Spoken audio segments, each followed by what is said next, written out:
So Logan, this is a question for you. So obviously, just talk a little bit about your team and individual performance from last season.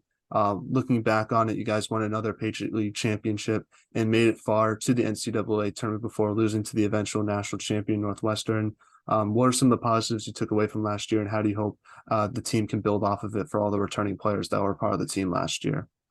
Yeah, I mean, making it to that Elite Eight for the second year in a row was, a big goal for us and an accomplishment, um, and an exciting one at that. And I think a lot of that was because of the hard work everyone put in practice, out of practice, and holding ourselves accountable to our standards every day.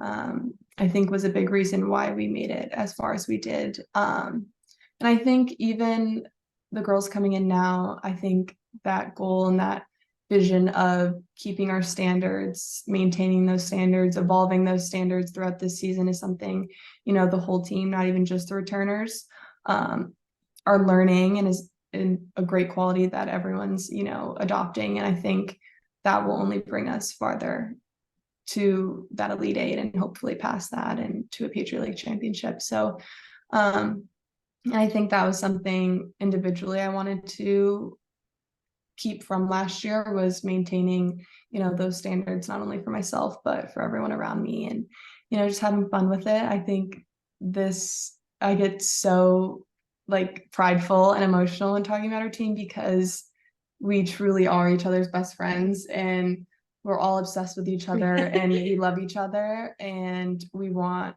everyone to succeed. Um, and we're always willing to help, that teammate next to you go the extra mile to achieve, what they want as well. And I think it is a testament to, what turns into me asking, hey, do you want to do 1v1s turns into like five other people joining. And then it turns into like the whole team's practicing before practice, which I think is a testament to our culture and that, we love the game, we love each other, and we just want what's best for each other at the end of the day. What's it like going up against Izzy Skane as a defender? I mean, she obviously is so talented and watching her achieve what she's achieved has been awesome, especially for the game, and growing the game since, you know, playing in the Midwest isn't as prominent on the East as it is on the East Coast. So I think growing the game has been one of her greatest attributes to the game of lacrosse. But I mean, I that wasn't my game plan. I wasn't necessarily on her as, a matchup, but I mean, I think obviously it was a pretty tough game, but I think we definitely stuck to our game plan and persevered and did what we do best, which is always supporting each other, supporting the defender next to you. But yeah, I mean, she's done a lot for the game of lacrosse, and just as someone who loves lacrosse, it's awesome to see that, and it's awesome to see, everyone in the lacrosse community rally behind what she's done for the game. And you both have gone against Charlotte North as well. So I feel like you guys have gone up against arguably the two best like women's lacrosse players in the last 5 years. Yeah. I mean, same to Charlotte North. I think you dream of when you're playing first start playing, especially for us, playing at that, high competition, the big stage, and whether it's the result you want at the end or not, I think it's a testament to your and our hard work as individuals and as a team to get to that spot where you are playing the best of the best. And Charlotte North's done a lot for the game as well. So just even going up against her, it's a sign of respect too. Like, you're going up against the best and you still, whether it's the result you want at the end of the day, you still respect them for what they've done for the game. So Riley, this one's questions for you. So you were out injured last season. How did you handle the adversity of being out? But what was your role on the team last season, being on the sideline? And do you think you learned anything from that role and challenge that you faced that you think is going to help you for this upcoming season? Yeah, I think I had some good days and I had some bad days. But I had, a coaching staff and teammates that really supported me and helped me get through it. And I ended up, becoming a better version of myself as a teammate kind of later on in the season. And I was, doing a really great job of supporting everyone, cheering everyone on. trying to be a mentor to any other defenders, like an extra set of eyes, I guess you could say. So I really just, it was hard at first, but I leaned into the new role that I had of just being a supporter for everyone, even for the coaches. I would never wish anything like this on anyone, but it's truly made me such a different person. I have just such a, more positive outlook on, any opportunity I get now. And just even when it's a tough practice or you have to run 300s, I didn't get to do that last year. So, just going into the mindset of, I'm just so grateful for every opportunity, and, Mike or PT and the doctors and everyone that's helped me get to this point and get through the injury is, I can't ever thank them enough. But, just having that support system in my family, friends, teammates, coaches, truly made me realize how lucky I am, and how much I really love this place and this team, and how grateful I am for every moment. What was the hardest part about the recovery process, if you don't mind me asking? Yeah, I think a hard part for me was embracing the little wins, they would say. So I wasn't able to walk for 2 months, I think. And then my mindset was okay, I can finally walk again. But then it hurt to walk. And then I got over that, but then I couldn't start running. So, just being excited for every little win I got was really hard in the beginning. Or comparing yourself to other injured athletes was really hard. But like I said, I've just learned to appreciate every opportunity, every little win now. I just take, it means so much to me. So yeah, definitely the little wins and kind of the setbacks that sometimes you feel like you moved one step forward but took 2 steps back. Kind of getting over that hump was really difficult, but I'm here now. So So we're now in a segment I like to call the non-lacrosse segment. We're asking you guys some non-lacrosse questions, hopefully get to know you guys both off the field, as well as some of your teammates as well. So I think this is going to be a lot of fun, and I'll give you my responses as well. So it'll be a fun little thing. Awesome. So first one is, if there was a movie made about your life, who would you want to play yourself? Well, as an avid Gossip Girl addict, obviously I would want Blake Lively. Yeah, I would say that would probably be my answer too, on Margot Robbie, because they're both just stunning. Yeah. But for twins, I feel like the Olsen sisters would be pretty cool. Those are probably our answers. That'll be a good movie. Blake Lively and Margot Robbie being twin lacrosse players playing Yeah, yourself. right? I'll go see that. I'll go see that. I'll see it.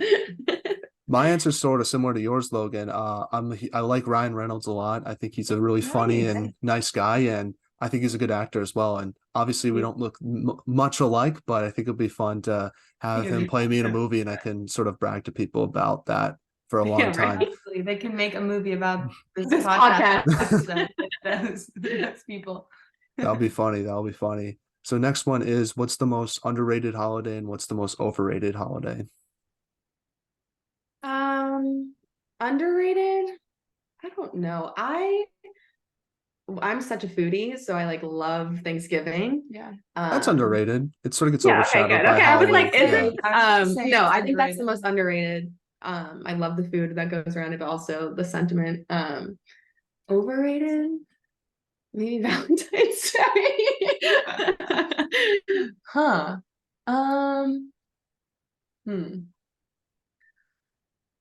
I don't know. I was gonna say Thanksgiving for underrated. You could say the same answer if you really think so. It really shows our twin sides. No, overrated?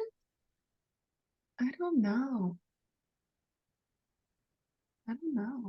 I didn't realize, I think it's just because I've been in school for so long, Labor Day weekend. People love going to the beach for so long, and that because now our brother's an investment banker, and he was like, I have 4 days off. And I was like, it's Labor Day weekend. I'm is it really that fun? Yeah. But maybe I'll feel, so maybe that's, to me, right now, in this stage of my life, overrated. But maybe when I'm working, I'm gonna be like, this is the best holiday ever. I'd say underrated for me, probably Thanksgiving as well, but just go with a different answer, probably 4th of July. I feel like that's always a fun time. And then overrated is definitely New Year's Eve, and that's not even a debate for me, just because you're waiting for a clock to turn midnight. You're so right. I've had better hangouts with the boys on Saturdays that have been 10 times better than New Year's Eve. So I wish I could that. That's a great answer. But Valentine's Day is a good answer, though. Thank you. I feel like it's just more like from an observation standpoint, people put so Right. much effort into one day Right. when they don't put as much effort into under Good 306. point. Great Yeah. point. So, now next one is, I can't answer this one, but what's your most embarrassing lacrosse moment? Um, I don't know. There's probably so many that I probably should say that I just can't remember right now. But I would say everyone on our team makes fun of me. After one of our Navy games in the pouring rain, I like didn't braid my hair, like put it in a bun. It was pouring rain, so then it was just like a rat's nest by the end of the day. They put it on the Instagram story, and I spent like 3 hours trying to get a rebound on my hair. Yeah, I think that's like there's probably so many like of me tripping or something, but that one just being sent on the Instagram story. Yeah.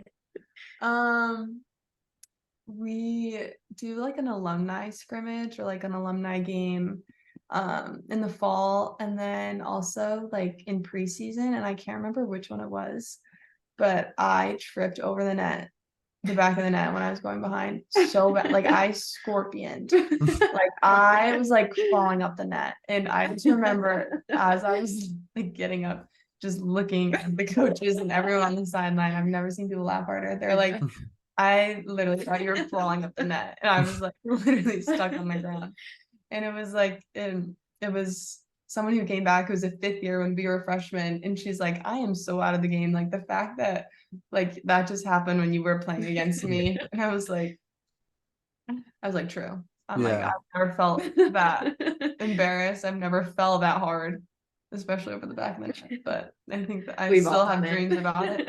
Hey, at least it wasn't during an actual game where it was like Then recorded and then I'm people gonna could use that. keep that. Exactly. I'm like, I mean, it is recorded because they record practices, and I think I was sent that footage, and it was in the team But at least Snapchat. it's between like your team, Yeah, not with like exactly. everyone else. Because the Oh, one thing I feel absolutely. bad about I'm defenders glad is, it's like not going viral on Instagram. yeah, the one thing I feel bad about defenders is sometimes you guys get your ankles broken and it's like all over social media, or there's like a picture about it. And like, Yeah, I it feel like that would be happens. my biggest fear if I was a defender, if that Yeah. happening. Yeah, I mean, I'm sure I definitely have got my ankles broke more than that. I mean, probably in a game, but I haven't been sent it on Instagram yet. Yeah, So I haven't seen anything with you one guys more yet, year. so you guys are that's doing well fine. so far. So hopefully nothing for one more season as well. I know, please. Now, what did you guys fight about the most growing up? Probably about like what we were wearing. Yeah, like if we were wearing something remotely the same, Yeah. it had to be changed. Like it didn't matter. Like, and even sometimes it was completely different colors. But if it was along too much of the same line, we'd be like, you need to change. Whoever was dressed first, they're like, you need to change. Yeah. That was Who took like my top versus their like. Yeah. We had two of the same, so it didn't even matter. But we're Yeah. like, that one's mine. But yeah, definitely clothes. Well, at least from the twins that I've met, it feels like it's mostly like whoever's the oldest. It's like, oh, that's like the fight that happens. Like, who's the oldest from you guys? So I am by 3 minutes. She was waiting for this question. Yeah. And I used to say, when people would ask, I'd say 180 seconds in like elementary school when you learn like how to convert time. Because I thought it sounds so much longer. I was like, I'm 180 seconds older than her. And now I just feel like that was so like pick me. Yeah, I feel like that's more of a boy another thing, argument. boy twin thing than a girl twin thing. Is like, well, I'm older than you, so I get to do it. At least from Yeah. what I've experienced. I I'm don't know taller about you though. guys. I'm taller though. I so. never pulled the I'm older. The only No. time I did was when we were getting our permits. Mhm. And they could only schedule one of us on our actual birthday. And Yep. I did a week before. Something, yeah. Yeah, something like that. And I'm like, I'm going first. I'm older. Yeah. She did do that. That's like the only time. All right. Now, who has the best style off the field from the Loyola women's lacrosse team?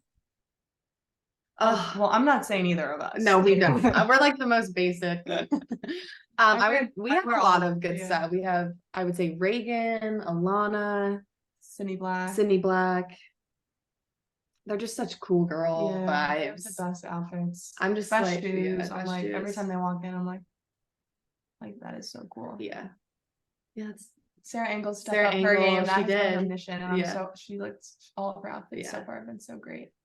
I feel like we'll just keep thinking of people. Yeah. But yeah, I'll stick with those answers. Yeah. Well, since both of you are on the podcast, I would say Riley and Logan Olmstead have the best style on the Loyola women's lacrosse team. That better be the highlight of real. That's gonna be the only time anyone's ever said that. I think I don't know. I like the sweatshirt, and Under Armour's a cool brand. So yeah. So This is the sweatshirt from last year. This Yeah. is the long sleeve from 2 years. I don't know, sometime, but yeah, so I would say because you probably can't find that stuff in the bookstore. So you can't. True. We wear customized stuff. maybe Georgia, because I feel like people from Australia like look cool. So maybe She does have good Yeah, style. Yeah. She has some good good style. outfits. Yeah. We'll add No. her in. Yeah, we'll add her in. Now, what's the most interesting thing you've read or seen this week? Yeah, so we're glad you asked this question, and you might have heard people in the background. Our house right now, which obviously our teammates and some of our soccer friends, we're so into the US Open right now. Like none of us were tennis girls before like 2 weeks ago. There was a storm on Twitter last night, but I wasn't Yeah. watching it though. Yeah. With the protests, but you probably heard them screaming because there's a match right now, but Okay. we are going crazy last night watching it, like jumping up, screaming. I've never cheered yeah for someone so hard in my life like I did for Coco last night. yeah I was like, we have a little beanbag. I was jumping out of the beanbag. I was slamming the beanbag. it was the night before our 300s too, so we're like, we gotta go to bed early, whatever. We're like so amped up after that game. We're all just sitting there like, we can't go to bed, like we're so ready. I was ready to run the 300 right then, watching US I'm like, Open. Coco, let's go. Like, I was so hyped. That's like our newest obsession right now. I was watching football last night, so I can't say I watched any of the US Open. Okay. And then obviously it's gonna be football this weekend, so I probably won't watch any of the final. That's the one thing, because I did watch the Wimbledon one this summer. That was a lot of fun. I feel like once other sports though, again, it's like I want to rather watch that than tennis. But I would love to play tennis. It looks like a fun sport. I won't lie. Maybe I gotta start off with pickleball first, because that's what everyone's starting off with. That's the biggest thing. That's the up and coming. Yeah. I would say for me, the most interesting thing that I saw this week was probably just like, so I'm a huge Patriots fan, and Tom Brady's going to get honored on Sunday. So it's just sort of reminiscing on my childhood that some of all the Tom Brady highlights. And it's the first time in 23 years that no NFL team has Tom Brady on their opening day roster. So literally throughout my entire life, he's been in the NFL, which is pretty crazy to think about. Huh. That is cool. So let's get back to some lacrosse questions now and then end off this interview. So what, in your opinion, should be done to help grow women's lacrosse? Yeah, I think, like we said earlier, what you're doing is great, and just highlighting, all different types of players from different types of teams. That's great. And just really, bringing the excitement about female athletes is important. So yeah, I think that's awesome what you're doing. And, just getting more women's lacrosse games broadcasted would be awesome and super important. So I think that's credit to you. Thanks for having us on here and doing this with so many different athletes. It's been awesome. That would be what I'd say.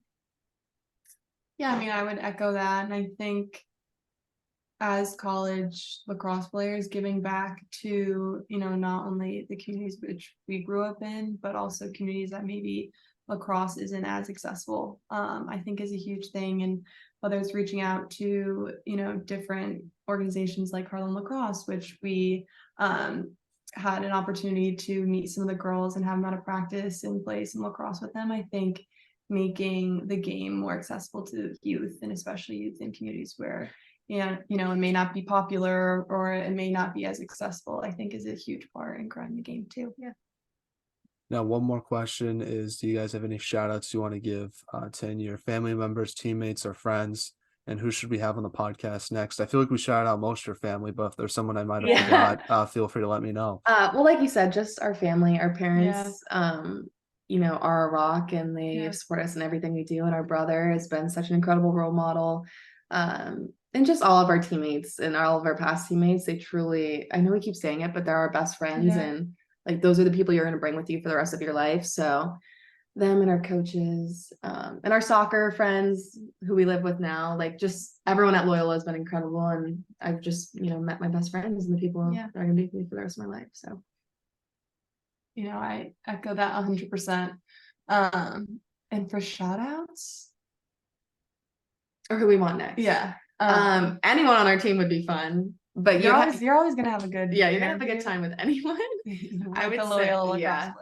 Lacrosse Any of us, maybe. I feel like Reagan would be fun to have on. player. Yeah. Um, Georgia, I think Georgia be would love really it. fun. Yeah, especially coming from Australia. We have a good friend at Duke, Riley Hogan, who we grew up with playing. She's transferred there from Georgetown for her 5th year. Yeah. So she's been awesome. shout out to Riley too. Shout out to Riley. She could be a fun person to have on the podcast.